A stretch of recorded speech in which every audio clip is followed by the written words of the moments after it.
in a criminal capacity now. The office recently informing Trump officials of this new criminal component. Let's bring in CNN anchor and chief Washington correspondent Jake Tapper. He is also the author of The Devil May Dance, out now, and a very good book, I might say. Jake, first on the Trump Organization, how big a deal? Oh, there it is. Look, John Berman is all about it. It's really a good read. You're going to need a break from some of the news that we're talking to you about, and that's a good outlet. But how significant is this move going from they were civil, now it's criminal? You have the state AG joining the Manhattan DA. I mean, it's obviously significant whenever any sort of law enforcement branch announces a criminal investigation of an organization. I do generally, as a journalist, wait until there are charges brought before I believe that it's truly significant, just because anybody can be investigated, and I don't think that they would announce the criminal investigation if they didn't think there was something there. But I'm going to wait till there are indictments and a grand jury convened, et cetera, before I begin to think that there's actually trouble in River City for the former president. It is a shift, though, right? I mean, as you said, the announcement of a shift from a civil to a criminal thing, we were talking to Jennifer Rogers, our lawyer, legal analyst before, and said, they did that because they more or less had to. That if you've changed the nature of your investigation, you have to tell the target that things are different now. And that may be it. That may be all we know of this for a while, and we'll have to wait and see what they come up with. Major development this morning, Jake, which is that the House is going to vote on the bipartisan commission to investigate January 6th. A commission that the deal was negotiated by John Kakko using terms that were dictated to him by Kevin McCarthy. But now McCarthy, Steve Scalise say they don't want their members, Republicans, to vote for it. What do you think is driving Kevin McCarthy? I think there are a number of things. First of all, I have to say, I mean, Speaker Pelosi folded on a number of the issues. Right. I mean, she initially wanted Democrats to have more members on this commission than Republicans, and ultimately, Chairman of Homeland Security Benny Thompson and John Kakko negotiated a deal where it's 50-50, like previous commissions of its type. So it's kind of interesting that McCarthy's not taking the W. He's not taking the win here. And I don't know what's motivating Kevin McCarthy, but just like looking at it just as a historical matter, Kevin McCarthy and Steve Scalise and the new conference chair of the House Republicans, Elise Stefanik, all three of them spread the big lie about the election. All three of them voted to disenfranchise voters after the insurrection. All three of them signed on to that deranged Texas Attorney General lawsuit that would have thrown out 4 states' electoral votes. So, I mean, they are, one way or another, complicit in the big lie that was part of the insurrection, part of what fueled the attack. Now, I can only just say, as, a human being, if somebody attacked my workforce, I would want to know every single thing about it, whether it reflected poorly or favorably on anyone. I would want to know what happened. And to a degree, that is the workplace for all of us. That is the people's house, Congress. So it's kind of shocking that McCarthy is not only opposing it, but now they're whipping against it. Steve Scalise, the House Minority Whip, is telling Republicans not to vote for it. And it's relatively shocking. Obviously, it's going to pass the House anyway. The big question is, what does this House Republican opposition mean when it comes to Senate Republicans who so far have behaved more normally than their House counterparts when it comes to basic standards of democracy? Well, to that point, and I'm so glad you raised that point about, look, Congress deserves this investigation, this commission, but so do the American people, right? This was an attack on the certification of their votes. It's so essential. Yeah. In the Senate, though, where, as you said, it seems like kind of more normal behavior in the wake of what happened on January 6th, we're now getting these indications from Senator Mitch McConnell that Republicans are maybe not willing to go for a commission. Let's listen to his concerns. I'm not saying that we have decided this should not go forward, but if it's going to go forward, it needs to be clearly balanced and not tilted one way or the other, so we have an objective evaluation. So I think it's safe for you to report that we are undecided about the way forward at this point. You really think, Jake, they're undecided? Do you think he is inclined for there to be some changes to try to make it, in his eyes, more fair? Look, I don't know. I mean, I'm inclined to give the Senate Republican leader the benefit of the doubt here, because he has, since December, been standing up for basic norms. It took him a little while to get there. He was giving Trump breathing space that perhaps Trump didn't deserve. I mean, I guess the reporting suggests that Jared Kushner was telling Mitch McConnell and others, "Don't worry, everything's going to be fine. Just let this, let the court cases proceed."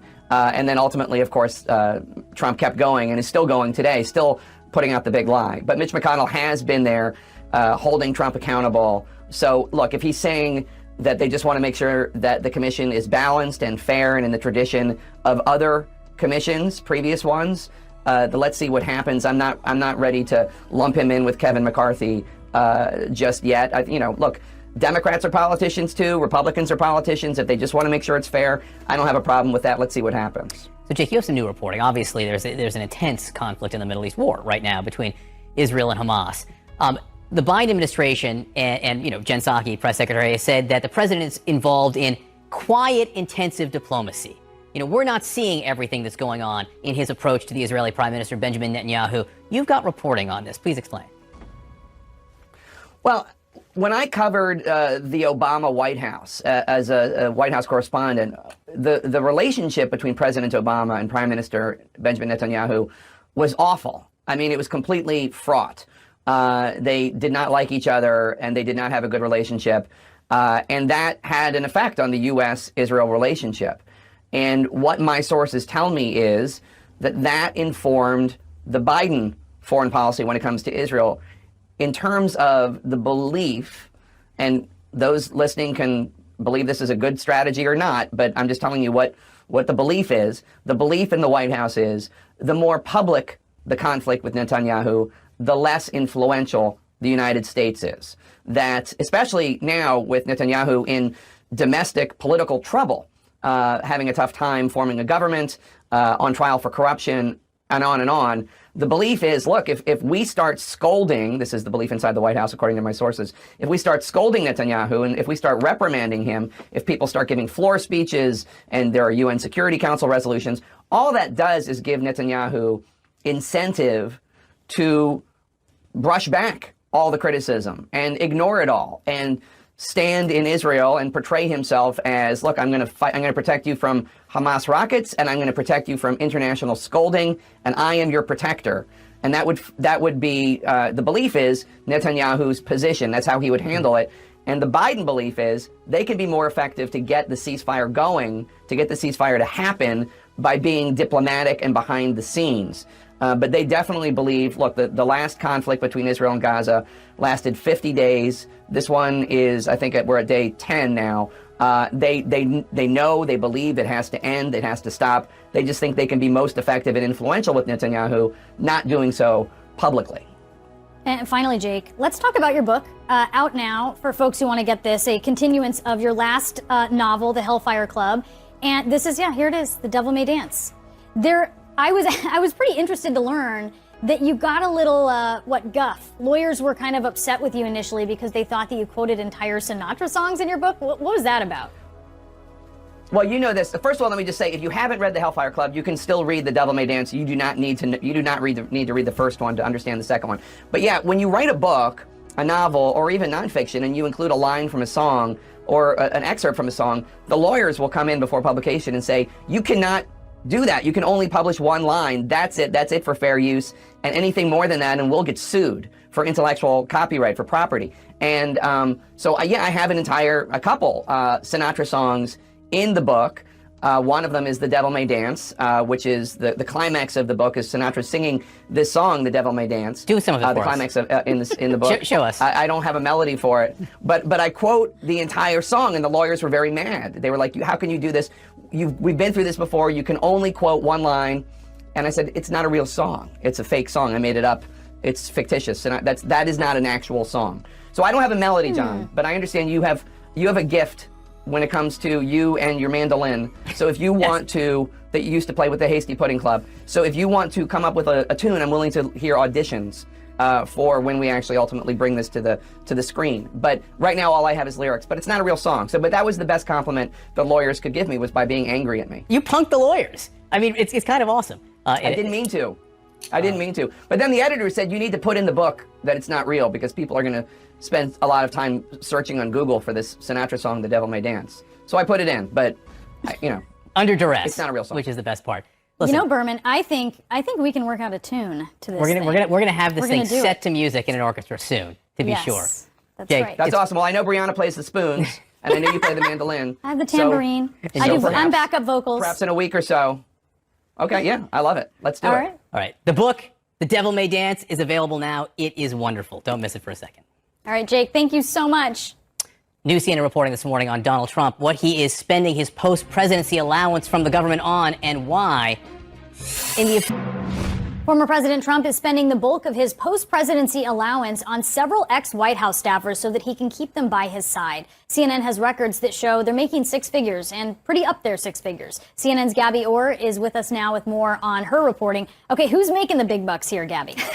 So he has about 10 staffers who are working for him previously at Mar-a-Lago. Now that he's shifted up to Bedminster, New Jersey, they're surrounding him there. And everybody from Dan Scavino to Stephen Miller, names that we obviously recognize from the West Wing during Trump's presidency, they are still making, anywhere from $150,000 annually to $172,000, which is the maximum cap that somebody can be making as a transition staffer for a post-president. So there's quite a few aides who are surrounding him, who are helping him with the statements that he's putting out, helping him with his political strategy. But what we know about the way that Trump is spending his money is really unique in the sense that he's paying these high-priced aides to stick around him. He's not using expensive office space, which is something that former presidents have done. He's working out of Mar-a-Lago. He's working out of Bedminster, properties that he owns. So he's saving money in that sense, but everything that he's saving is going towards those six-figure salaries for his staff. So is that what's atypical compared to his predecessors,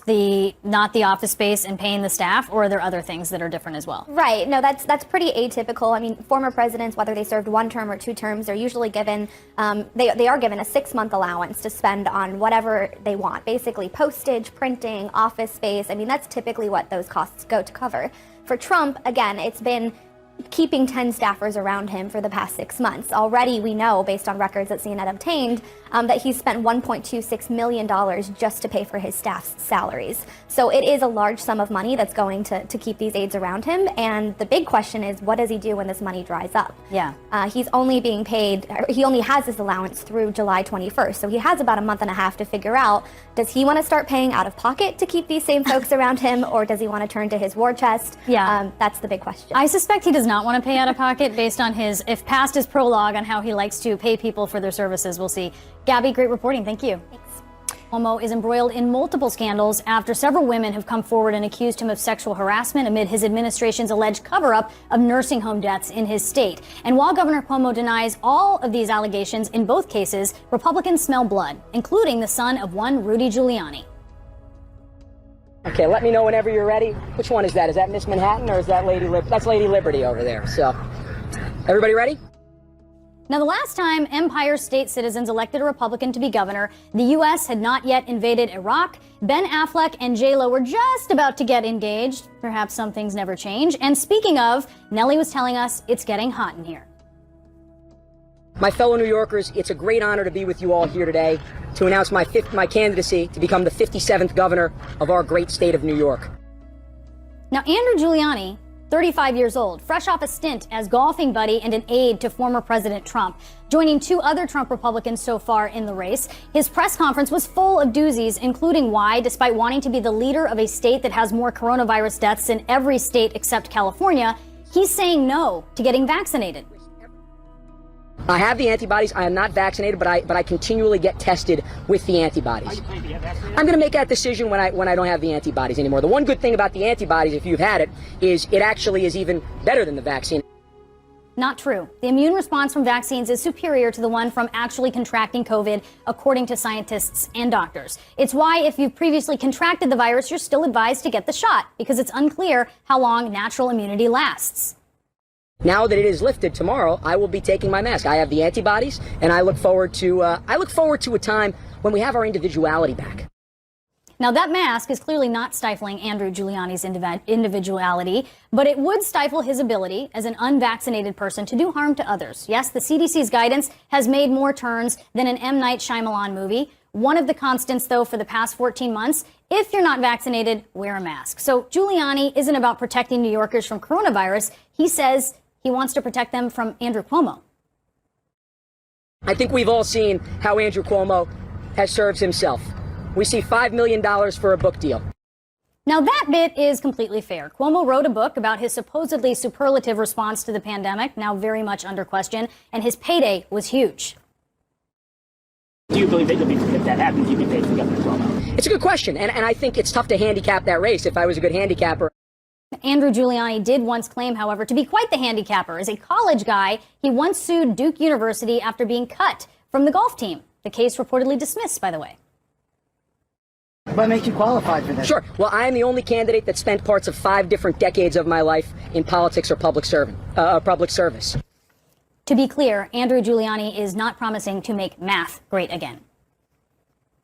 How do you get 5 decades? I think it's going to go over with New York. Parts of 5 decades. Let me clarify. I said parts of 5 decades in there. So if we go back through it, my father's first campaign was 1989, so we could do the math. I spent parts of 32 years in politics.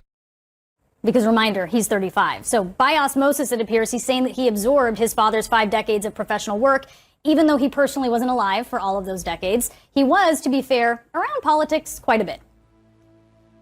Do solemnly swear, so help me God.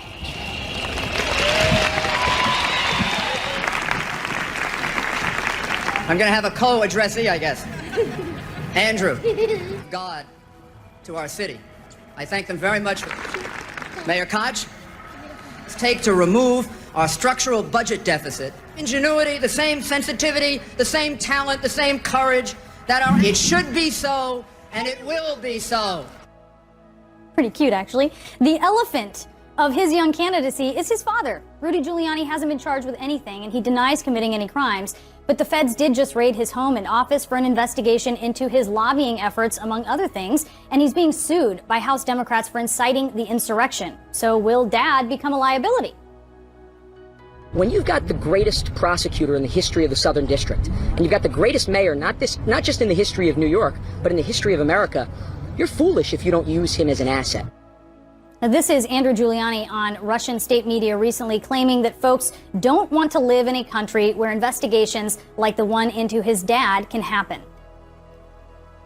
So it's been people who are very strong Trump supporters and some who have not been Trump supporters. They don't want to live in a country where you're going to have a Justice Department that's going to politicize something to the point where a former president's personal counsel is going to actually be spied on by the Justice Department. Just an FYI, a federal judge signed off on that raid. This is not an unbridled Justice Department, but perhaps Andrew Giuliani is mistaken after spending 4 years working in the Trump White House, where politicizing the DOJ was a daily task on the calendar. We're back in a moment. I'm John Berman alongside Brianna Keeler. On this new day, a dramatic development first reported by CNN. New York State now conducting a criminal investigation into the Trump Organization. What could prosecutors find? Plus, the irony of Kevin McCarthy in the Capitol insurrection. He wants nothing to do with a special commission, but he could be called to testify in front of it. And the QAnon shaman's defense lawyer questioning the mental capacity of the Capitol rioters and offending pretty much everyone else in the process. We will ask him this morning, was that language really necessary? And the FAA warning one airline about problems with pilots. What a CNN investigation uncovered here.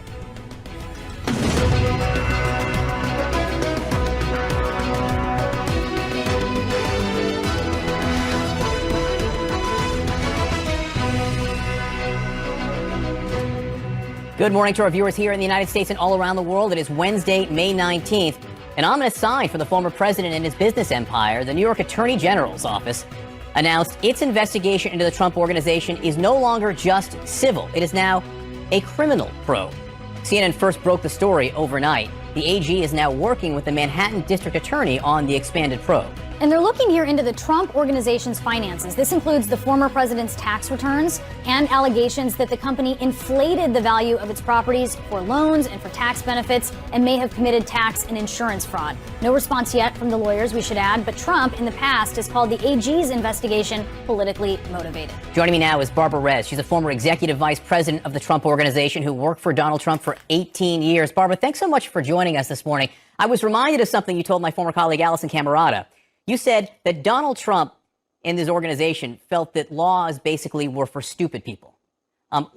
What do you mean by that? Well, I mean, he actually sort of said that when he talked about how he was able to manipulate the bankruptcy laws. You know, I'm so smart, I can do this. And effectively, I mean, he really did believe that the laws were built and based upon notions that people would follow that didn't have the kind of sense of entitlement that he had. So he both felt that that the laws were not for him, and he also felt that people that actually followed them had no creative insights that they could skirt them like he did. So you worked for him for a long time, through thick and thin, and through things going well and things going not so well. When something like this would happen, and I know nothing like this exactly has ever happened, but the announcement of a criminal investigation, so clearly in greater legal jeopardy today than yesterday, how did he respond? I mean, what is likely the atmosphere inside Trump world this morning? More than him panicking, which might be a knee-jerk, I think he's furious.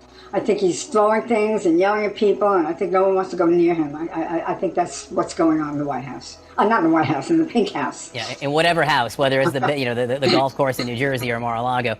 So we know that the investigators, both the Manhattan County DA and the civil investigation before, but now the criminal investigation from the state, has been focused on Alan Weisselberg, the chief financial officer for the Trump Organization, forever. Forever. I mean, this guy's been around there forever. And you have described just how loyal Alan Weisselberg has been. You said when people used to call Donald Trump Donald, he would still call him Mr. Trump. I mean, talk to us about the scope of that loyalty. The thing about Alan was that he was always a sycophant, whereas, there were many of us who spoke our minds and did our own thing. He was one that, actually was, bowing to Trump. He seemed to adore Trump from the very beginning. When I did Trump Tower, he was in Brooklyn. He was the, I guess you call him the chief accountant or the controller of the operation. And basically, what that involved was collecting rents and sending out bills and things like that, making payments to contractors and things like that. When he came to the New York office, which is when I came back from working on another job, and I came back as executive VP in charge of development. He was really, to me, doing, the same basic thing, collecting rents, sending out bills, paying bills, that kind of thing. Now, I'm sure that evolved to some degree. I know that even from the beginning, Alan was doing all of Trump's personal finances, his checking account, that kind of thing. And I think that probably Alan did, over time, acquire a lot more power. And because Trump could trust him, and ultimately, I imagine that Alan was the one person, and maybe the only one person in the Trump Organization that Trump really, really trusted and felt that he would, take a bullet for him, as Matt Calamari would. Well, what's the full extent of his loyalty? Do you think there's any possibility that Weisselberg would flip on Trump? Yes.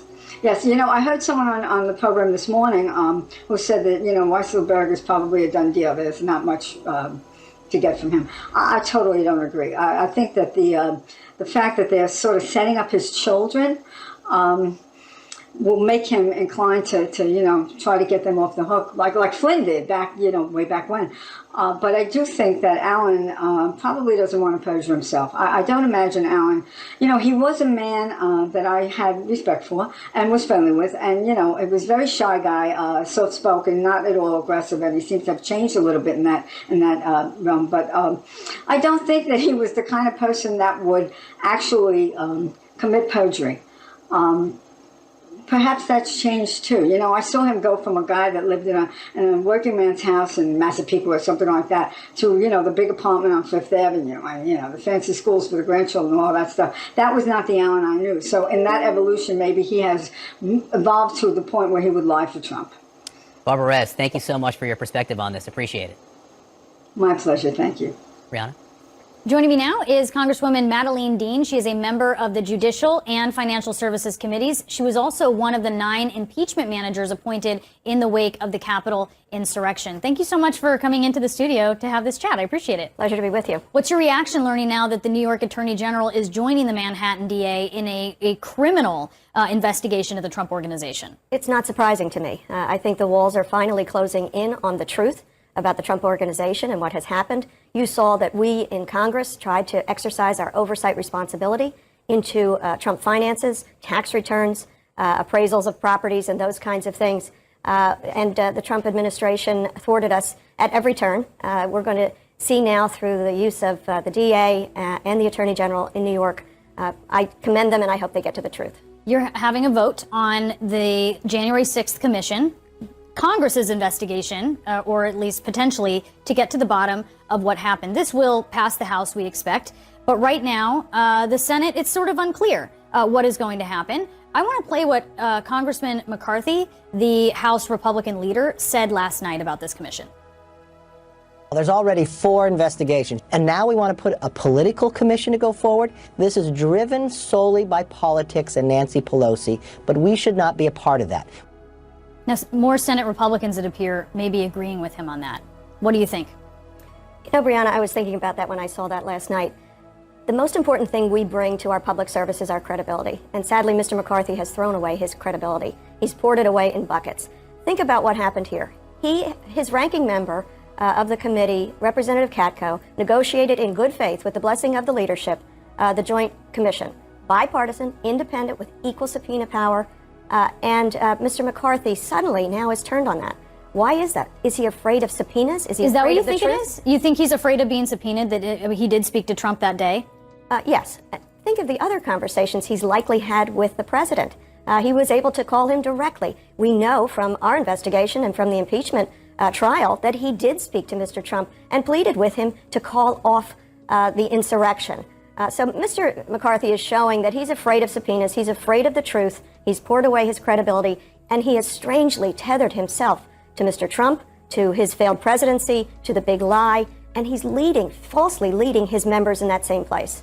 There is a prevailing thought for Republicans, some elected officials, and some voters, that the insurrection wasn't really an insurrection, or it wasn't really a big deal. You were in the House chamber when rioters nearly made it in. They pierced the window into the door. What do you say to Republicans, including ones who were there with you, who are whitewashing this like it wasn't really a thing? It's nearly Orwellian. Don't believe your eyes. Don't believe the experience you actually had. I was up in the chamber on the 6th when the rioters pierced that chamber, breaking the glass, banging on the doors, breaking the glass. We were taken out with gas masks on. They were chanting, "Hang Mike Pence." This was no Tuesday tour, and I don't understand, frankly, how anyone, Republican or Democrat, could